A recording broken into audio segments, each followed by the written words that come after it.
now that Marcia and I both saw with monster star power. Mr. Redford, I have to say no, I don't even have to mention his first name. Ms. Streep, and there's somebody else who I've forgotten. Tom Cruise. Tom Cruise. Tom Cruise, that's right. Playing a Republican, as has been mentioned. Yes, and it's... Called Lion for Lambs. I thought it was the worst movie I've ever seen. But I realized there were worse movies, but for what it pretended to be, and making this movie, those people in it, I thought it was absolutely disgraceful. Redford also directed. He directed it as well as starred. The whole thing. Probably did his own plastic surgery, it looks like. Don't be unkind. Okay, I take that back. Not at our age. Okay. But anyway, it's an illustrated lecture. Yes. About the Iraq-Afghan wars and a mention of Iran, too. For the lucky people who haven't seen this movie and won't see it. Robert Redford is a liberal college professor who has got a student, a promising young student, who he has fascinating interchange with about the war and life.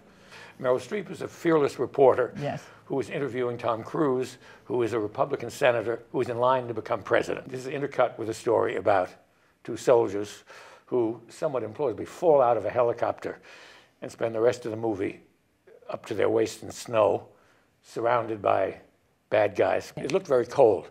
So I said, I hope these guys, this is a fake set. Not to my surprise, totally. I swear there are 150 credits for digital effects at the end of it, all of which must have been those two guys there in the snow. And Robert Redford persuaded them to fight the good fight for a better world, and going into the army, they said, was one of the ways to do it. And eventually they die a heroic, well, actually not heroic so much as pathetic death. It's shameful. It's my word exactly. We haven't discussed it. It's most shameful. But also that ending is the most shameful thing. Oh. I mean, drawing on the death of those, having them stand up, it's like what you, about. Yeah. Oh. The guy says, we're not going to die lying down. So the other guy helps them up. They both stand together, supporting them while the Taliban come up and execute them both. Yes. And this is, I mean, it is naturally slightly affecting, but an outrage. Tom Cruise. This mission was his idea. They were going to seize the high ground. They were going to seize the high ground. Afghanistan, yes. With a small group and change the whole Middle East around. And it turns out their films were not accurate. The kid, the promising kid, was also a rather upper-class kid, apparently.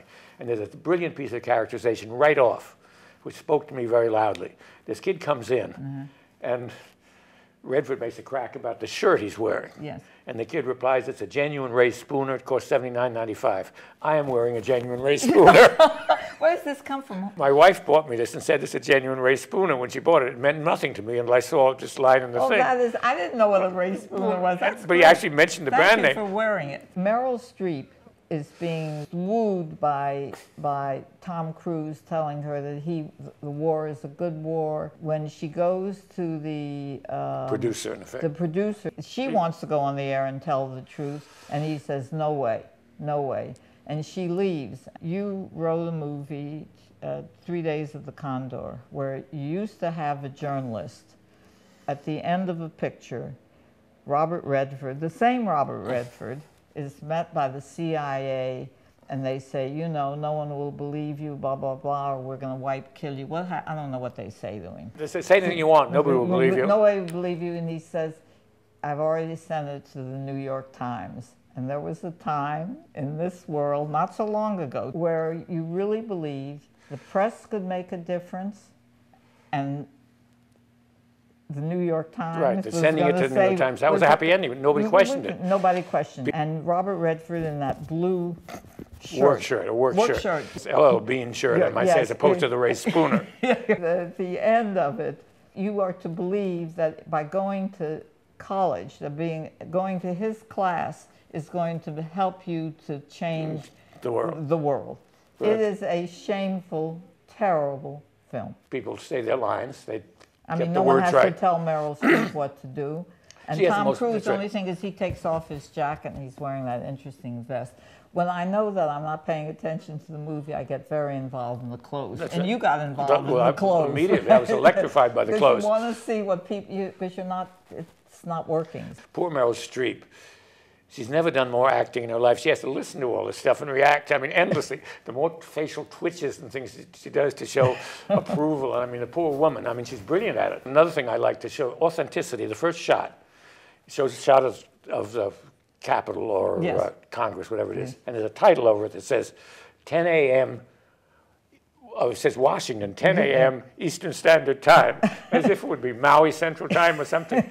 No, it's because when they go to Afghanistan, They always say Afghan Afghan Central Time. with But, time. I mean, what other time would they be in Washington? It's 10 a.m. Eastern Standard Time. This is the type of way they want. Boy, we're going to be authentic now. Why do you think these megawatt stars made the movie? I've always believed that movie stars like to believe that they are making movies that have an impact on the society, as if nobody, right, knows what is going on today in the world. It's as if no one in America knows. They've never heard of this war. That what is going on. That is why It insults the audience as well as everything else. And they want to believe that they're making a difference. The writer, I don't know, right? It was an original screenplay. He has 3 names, which is usually a bad sign. Oh, always. That is, always. The idea if you can get Meryl Streep, Tom Cruise, and Robert Redford on the same screen, it's got to work, and it doesn't.